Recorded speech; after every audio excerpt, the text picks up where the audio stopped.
Hello, everyone, and welcome to another episode of That 80s Child, the Generation Y. And this is Gabrielle. Today, I want to talk about music and how we use it within our lives. So, technically, it'll be how I've used it, but I know other people that have equally used it in the same references and ways that I've done.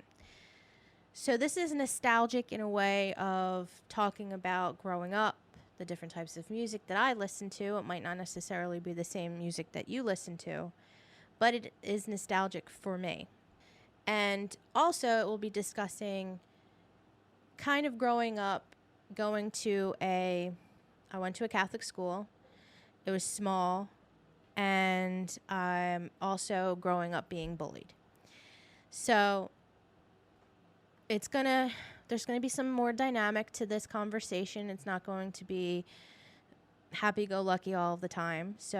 But it needs to be discussed, or at least for me. And I know that there are people who have also dealt with the same things. So here we go.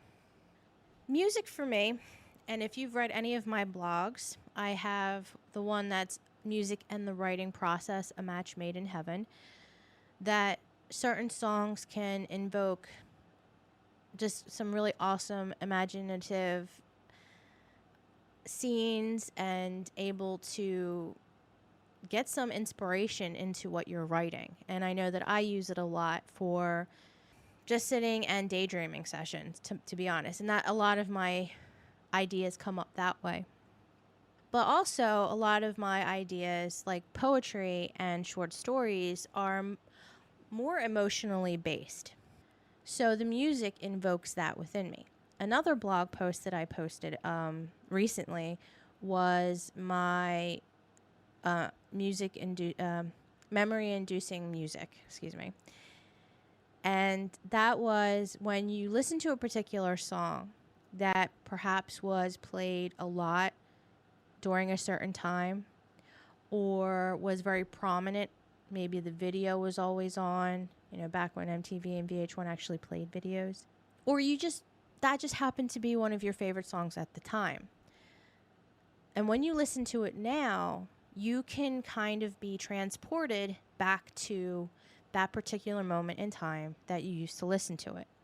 So on my blog, I said the one song, Blind Melon, No Rain, it invoked a lot of summertime vibes for me, and I could smell the chlorine from the pool, the sun, the freshly cut grass, and just the warmth.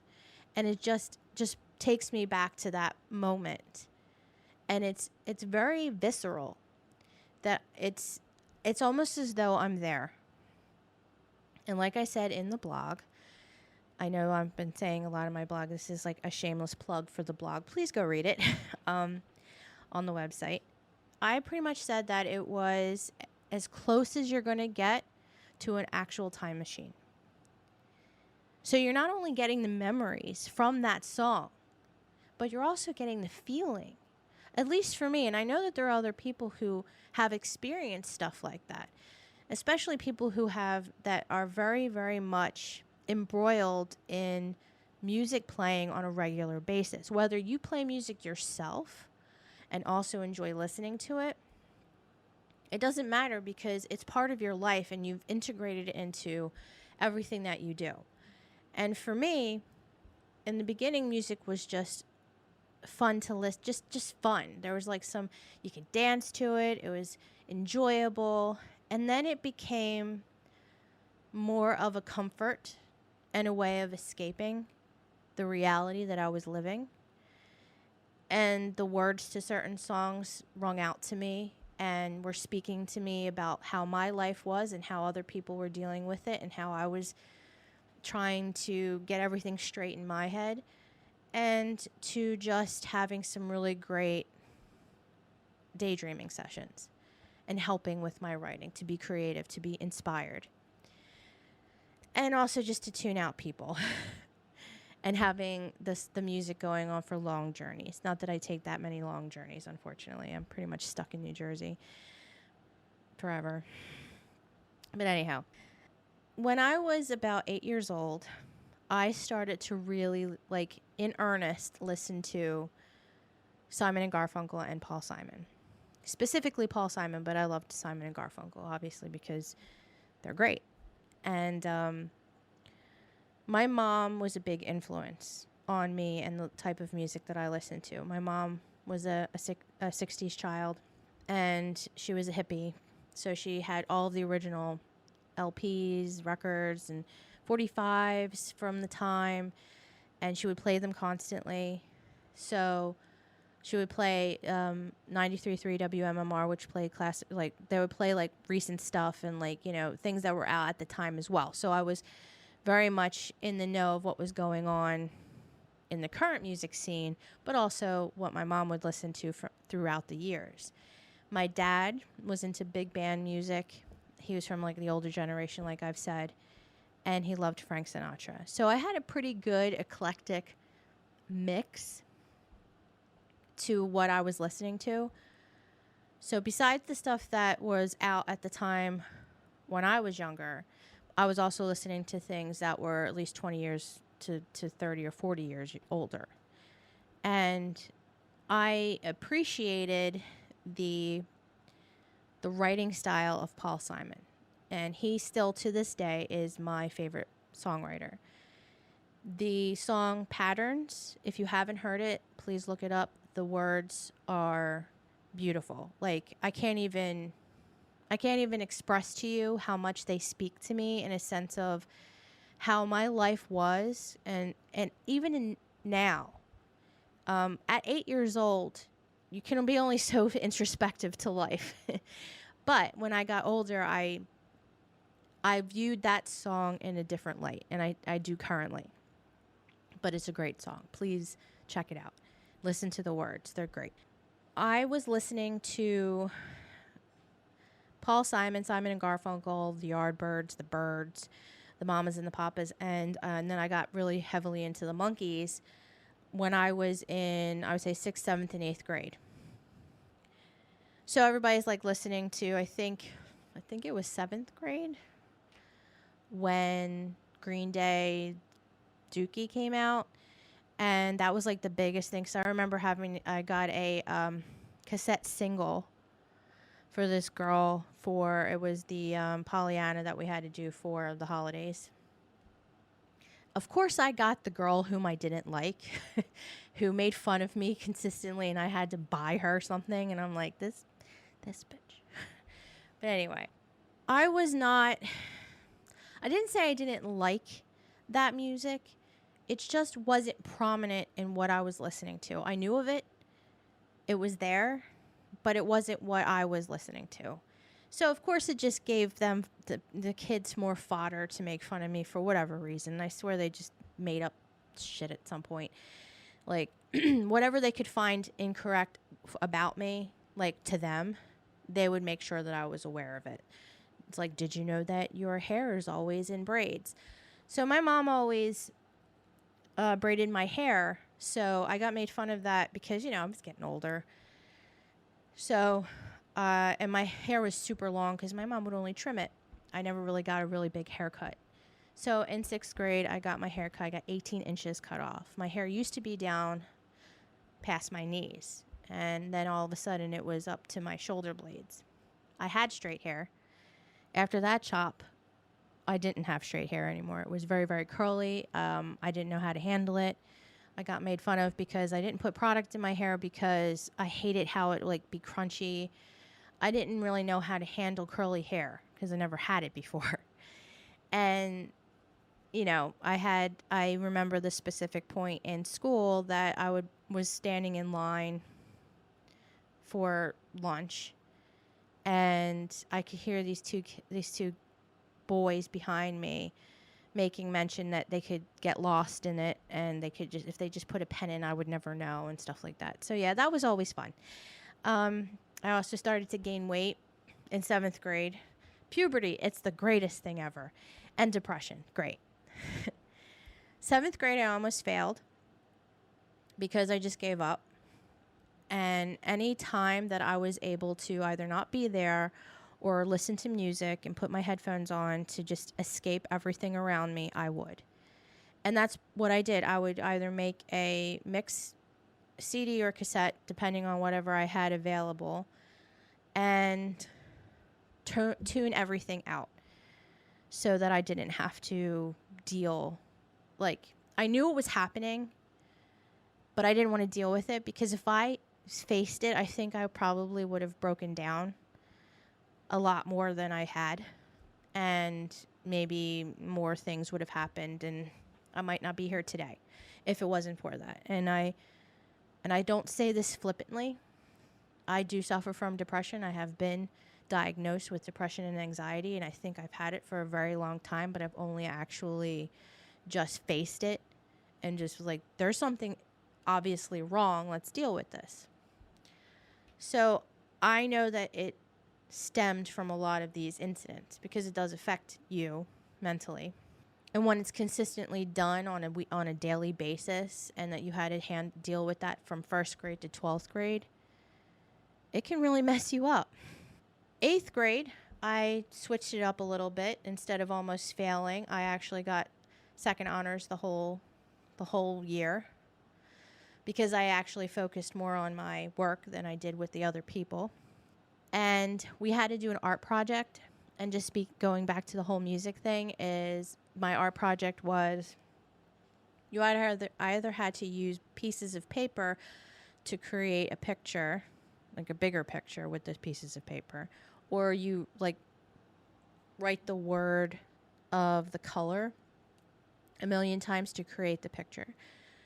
And my art project was to do the color words over and over again in the form of the Simon and Garfunkel Bookends cover, album cover. I bet you majority of the kids, unless they had parents who was listening to that and also enjoyed it, probably were like, I don't know who this is. This chick's weird. So be it. In high school, I got into Duran Duran. So I was like moving up generations. I'm just a little behind. I was listening to a lot of Duran Duran.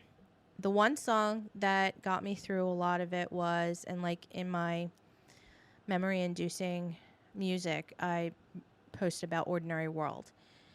And another well-written song. And good job, Simon Le Bon, for writing that song.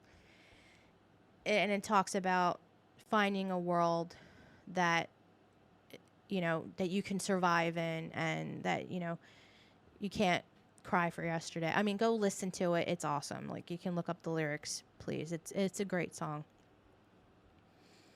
I remember going onto the bus, immediately sitting by whatever empty seat right by the window, taking out my CD player, putting on my headphones and putting it on. I would deliberately make sure I couldn't hear anything above my music. Like, I couldn't hear anything. It was just my music.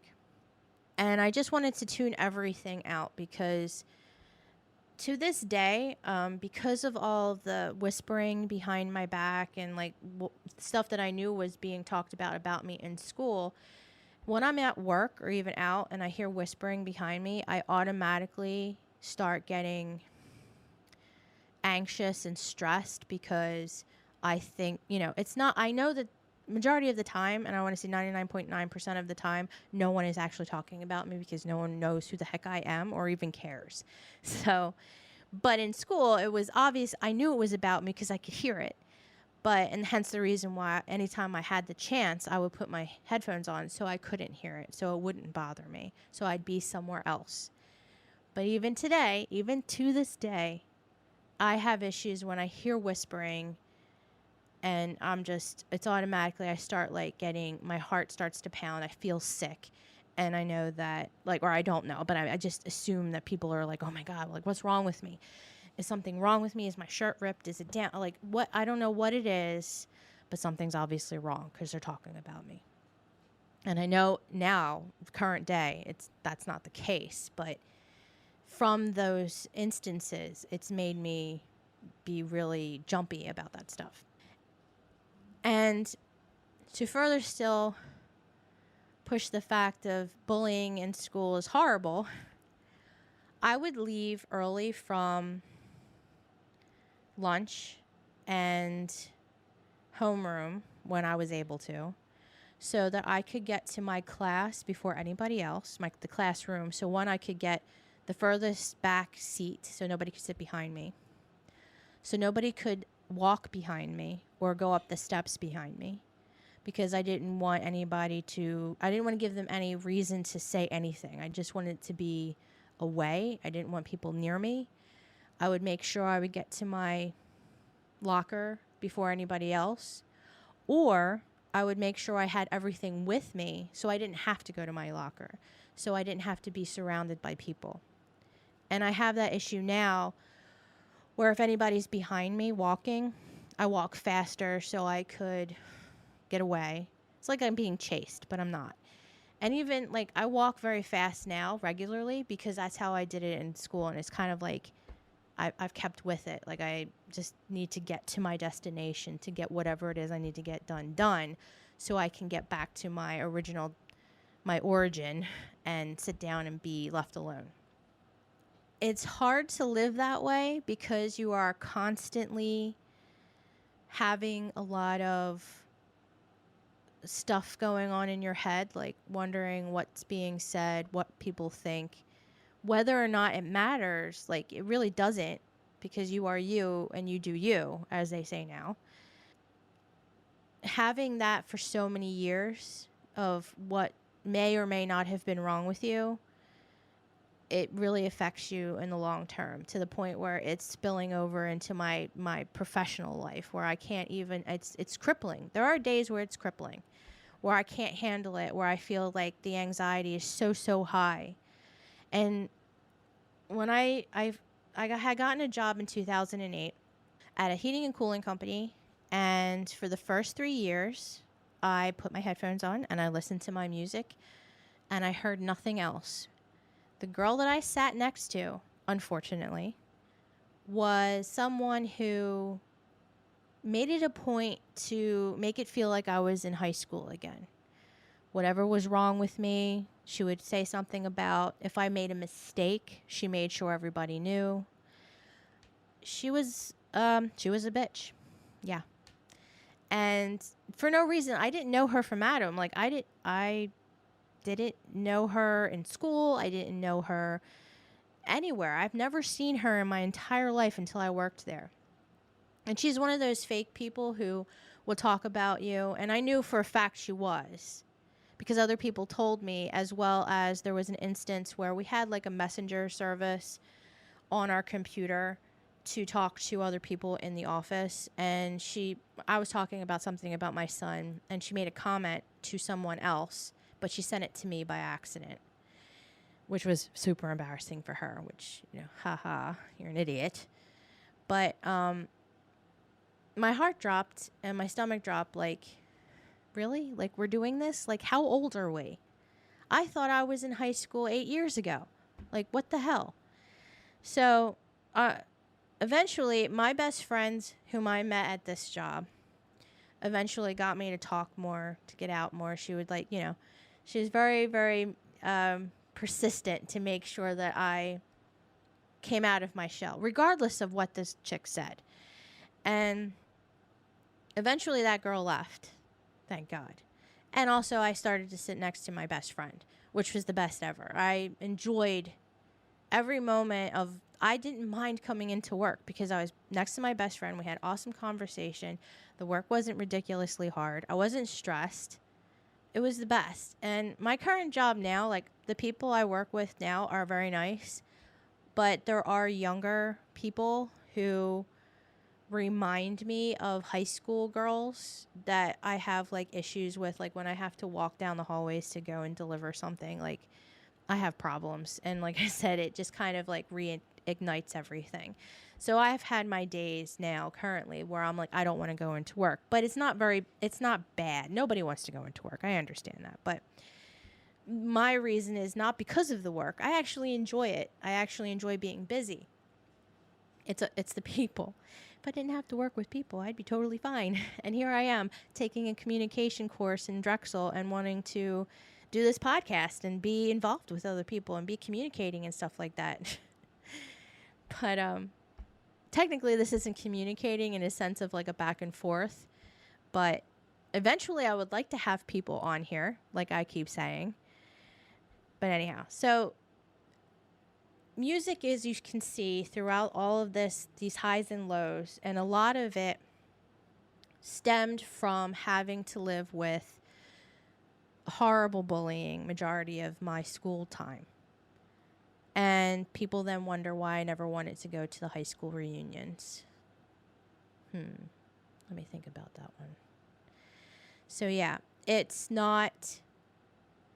hard. I survived. I'm alive. And it's a lot more I can say than some. And it's a shame because there is nothing wrong with you. And I hope somebody who's out there who is dealing with something like this, and I feel for you because I didn't have social media back then. We had AOL and Instant Messenger, but nothing like social, not Facebook, not even MySpace really, and Twitter, all this stuff. We did not have that, so I'm sure it would have been worse if I had social media at that time, and then all this stuff about me might have been plastered all over the internet. But just so you know, there is nothing wrong with you. There's something wrong with those individuals who had to make fun of you for whatever reason. And in the end, you will be fine. I say like I still have issues now, but that's something I have to work through, and so do we all. And it's not like everybody's perfect, that's for darn sure, but I survived, and I feel better with who I am now than I ever have. And I think this blog, this podcast, this talking, this moving forward with what I want to do, regardless of my fears, it's a lot. And believe me, just recording this and posting these online, I get so nervous because I particularly don't like my voice. I'm going to do it because I want to get out there. I want people to read my stuff. I feel like I have something to say. I feel like I have something to say that somebody would want to hear or want to read about. And I have such great ideas and creative ideas that I need to do this in order to be seen. So here I am. Fears and all, I'm doing it. And in the process, to segue back to what I was talking about, music has always played a central part of what I do. I listen to music doing my schoolwork. I listen to music at work. I listen to music while I'm doing my blogs, my writing, in the car, anywhere there's sometimes to bed. I haven't done that in a while, mainly because I don't sleep very well. So I'm trying to okay, if I'm not listening to music, maybe it'll help me get to sleep soundly, because then I'll fall asleep with it on, and then I'll eventually get back up because it's, wakes me up or whatever. Music it's central to me, and it makes no sense to me when there are people out there who really don't listen to music, because I'm like, how do you survive? I don't understand.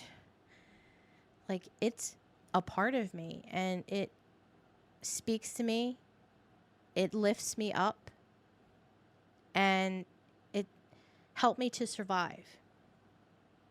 If it wasn't for Duran Duran's Ordinary World, if it wasn't for Depeche Mode's Walking in My Shoes or Free State, great song by the way, listen to it. Depeche Mode was my jam in high school. It was they were of a darker viewpoint, not so happy-go-lucky and peaches and cream, because my life wasn't that way, so they were perfect as an anthem. But there were some great songs that Try Walking in My Shoes. Free State was Step Out of Your Cage and Onto the Stage. It's time to start playing your part, which, come on. It's literally talking right to me hey, you can do this. Get out there and do what you need to do. Whether they were talking to me, I don't really care, but it was talking to me to make sure that I kept going. So even though this is not necessarily nostalgic to you in a sense of I did mention Green Day, But like Duran Duran, Depeche Mode. Well, Depeche Mode, when that song Free State came out, was 1997. So that's when I was first in high school. So technically, that is an original song from then. It's just Depeche Mode is an older band. But regardless, it's nostalgic to me because that is what I listen to. Along with, whatever might have been out at the time, but not as much. They were the highlights. They were my mainstays that I consistently and still listen to. Just to kind of reiterate, music, central point of my life. Yes, I was badly bullied, and it still affects me now. But there's always a light at the end of the tunnel, and it's a struggle, but I'm getting through it, and I know that you can too if you are struggling. All you have to do is you can talk to people. I have a tendency I talk to myself a lot. Not to sound crazy, but I actually record myself in the car a lot, mainly because if there's something bothering me, I will record myself talking about it to talk it out. It's almost like a therapy session. I've only seen a therapist twice, and that's recent because I needed to talk to somebody. I only had I've only recently done therapy these last 2 weeks actually, because my doctor mentioned about it would be good to talk to somebody. And I'm not saying that's a bad thing. It's different. The only people that I've ever talked to about anything would be my mom or my best friend, or any of my, like, I've talked to my friends about some things, but not everything. I try to be open about stuff. I'm not necessarily like, ooh, mysterious and like, oh, what secrets does she have? Like, I'll tell you. If you ask me, I will tell you. I don't care. But yeah, the therapy is interesting. We'll see how that goes. But music definitely is pretty much a therapy for me, as well as like the recordings that I do when I have, or writing. That's a big therapy for me. Especially in high school, I did so many poems, emotionally charged poems, because you're a teenager and there's a lot of stuff going on. So I have a lot of them. So I hope you enjoyed this episode. I know it was a little bit more of a dour episode, but it's, perhaps you had the same dealings when you were a kid around that time and what you had to deal with. But it was mainly about how music kind of integrated itself into me and my life, and how it saved me and continues to support me. So I hope you enjoyed it. I hope you'll check out my other podcasts on my website. This will actually be my episode number 4 out of the 5 I have up, because the introductory one is episode 0.